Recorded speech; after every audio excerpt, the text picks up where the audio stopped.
সে বিশ্বাস করত ভালোবাসা আর আত্মবিশ্বাস দিয়ে সব কিছু জয় করা সম্ভব।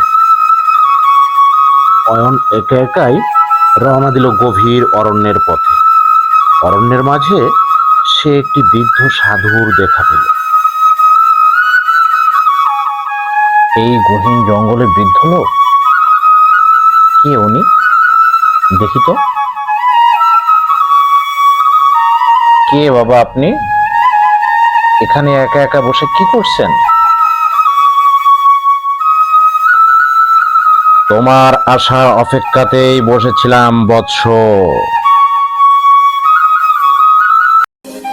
আপনি জানেন আমি আসছি?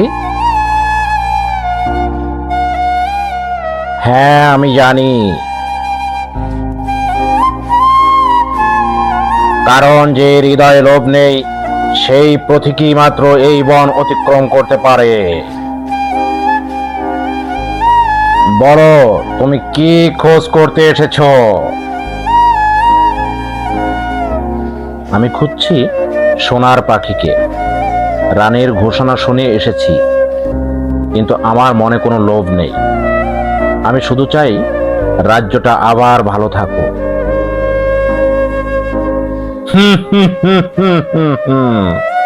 বড় কথা বলছো বালক, তবে প্রমাণ কই?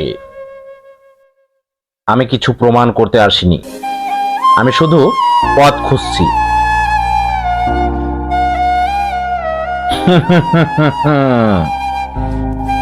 এই দেখো, এমন উত্তরের শুধু একজন সত্যিকারের প্রতিকারী হয়। এই নাও একটি পালক। এই পাখির পালক তোমাকে সাহায্য করবে, তোমাকে পথ দেখাবে।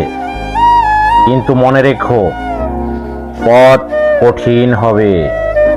কিছু পরীক্ষা আসবে, যেখানে কেবল দয়া আর সততা থাকলেই তুমি টিকতে পারবে।